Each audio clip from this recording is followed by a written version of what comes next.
Hello, నేను సుమతి. మీరు lunch box వార్తలు వింటున్నారు. దేశంలోని ప్రముఖ వ్యాపారవేత్త గౌతమ్ అదానీ, ముఖేష్ అంబానీ మధ్య ఏ పెద్ద ప్రాజెక్టుకు సంబంధించి ఒప్పందం కుదిరింది? 2,000 రూపాయల నోటుకు సంబంధించి ఆర్బీఐ ఇచ్చిన కీలక అప్డేట్ ఏంటి?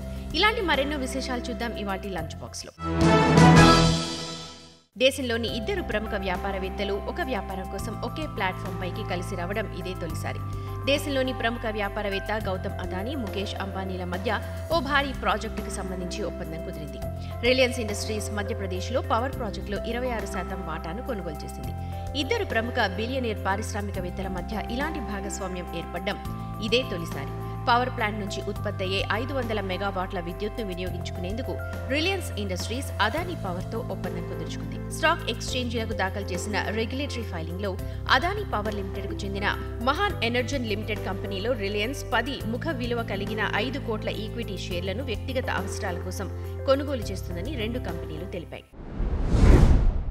2,000 రూపాయల నోటుకు సంబంధించి ఆర్బీఐ పత్రికా ప్రకటన విడుదల చేసింది. ఈ సర్క్యులర్ ప్రకారం ఏప్రిల్ 1న భారతీయ రిజర్వ్ బ్యాంక్ ప్రాంతీయ కార్యాలయాల్లో 2,000 నోట్లను జమ చేసుకోరు. ఆర్బీఐ పత్రికా ప్రకటన ప్రకారం వార్షిక ఖాతాల ముగింపు లావాదేవీల కారణంగా వచ్చే సోమవారం మాత్రమే ఈ అవకాశం ఉండదని, ఏప్రిల్ 2 నుంచి మళ్లీ తమ 19 కార్యాలయాల్లో 2,000 నోట్లను మార్చుకోవడం లేదా డిపాజిట్ చేసుకోవచ్చని ప్రకటన విడుదల చేసింది. వచ్చే దశాబ్దంలో భారత్ 10% వృద్ధి రేటును సాధించగలదని Reserve Bank of India deputy governor Michael Debabrata Patra అన్నారు. భారత్ సవాళ్లను అధిగమిస్తోందన్నారు. భారతదేశం 2032 నాటికి ప్రపంచంలో 2వ అతిపెద్ద ఆర్థిక వ్యవస్థగా, 2050 నాటికి అతిపెద్ద ఆర్థిక వ్యవస్థగా అవతరిస్తుందన్నారు. జపాన్లోని క్యోటోలో నొమురా 40వ సెంట్రల్ బ్యాంకర్ సెమినార్లో భారత ఆర్థిక వ్యవస్థ, అవకాశాలు, సవాళ్లు అనే అంశంపై ఆర్బీఐ డిప్యూటీ గవర్నర్ మైకేల్ పాత్ర మాట్లాడారు. భారత్ నుంచి దుబాయ్కి వెళ్లే వారికి శుభవార్త. యూఏఈకి ప్రయాణించే ఫోన్ పే వినియోగదారులు ఇప్పుడు మ్యాష్రెక్ నియో పే టెర్మినల్లో యూపీఐని ఉపయోగించి చెల్లింపులు చేయొచ్చు. వాల్మార్ట్ గ్రూప్ కు చెందిన డిజిటల్ పేమెంట్ కంపెనీ విషయాన్ని వెల్లడించింది. యూనిఫైడ్ పేమెంట్ ఇంటర్ఫేస్ ద్వారా లావాదేవీలు సులభతరం అవుతాయని ఆ ప్రకటనలో తెలిపింది. ఖాతా నుండి అమౌంట్ ను భారతీయ కరెన్సీలో కట్ అవుతుంది. ఇది కరెన్సీ మార్కం రేటును బట్టి ఉంటుంది. నియో పే టెర్మినల్ రిటైల్ దుకాణాలు, రెస్టారెంట్లు, అలాగే పర్యాటక, హాలిడే స్పాట్స్ లో కూడా అందుబాటులో ఉంది. ఫ్లైట్ బుక్ చేసుకునేటప్పుడు చాలా మంది సీటు కోసం 5 నుంచి 40% అదనంగా చెల్లించాలి. దాదాపు 44% మంది విమాన టికెట్లను బుక్ చేసుకునే సమయంలో సీటు కోసం అదనపు ఛార్జీ చెల్లించాలి.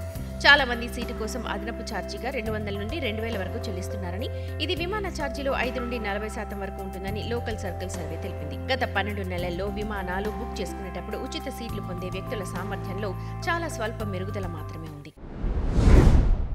కొత్త ఆర్థిక సంవత్సరం మొదటి నెలలో 30 రోజులకు గాను 14 రోజులు బ్యాంకులకు సెలవు ఉంటుంది. ఈ మేరకు రిజర్వ్ బ్యాంక్ సమాచారం ఇచ్చింది. రిజర్వ్ బ్యాంక్ ఆఫ్ ఇండియా విడుదల చేసిన సెలవు జాబితా ప్రకారం ఏప్రిల్ 2024లో మొత్తం 14 రోజుల పాటు బ్యాంకులు పనిచేయవు. వివిధ రాష్ట్రాల్లో వచ్చే పండుగలు, వార్షికోత్సవాలను బట్టి సెలవుల జాబితా సిద్ధమైంది. ఏప్రిల్ 1, 5, 7, 9, 10, 11, 13, 14, 15, 17, 20, 21, 27, 28న బ్యాంకులకు సెలవు ఉంటుంది. ఇవి రోజు లంచ్ బాక్స్ కబుర్లు. మరిన్ని బిజినెస్, ఫైనాన్స్ వార్తలతో రేపటి లంచ్ బాక్స్ కబుర్లతో కలుద్దాం. అంతవరకు రేడియో Money9 వింటూనే ఉండండి. మరిన్ని పర్సనల్ ఫైనాన్స్ వార్తలు, విశేషాల కోసం Money9 యాప్ని ఇప్పుడే డౌన్లోడ్ చేసుకోండి. Thank you.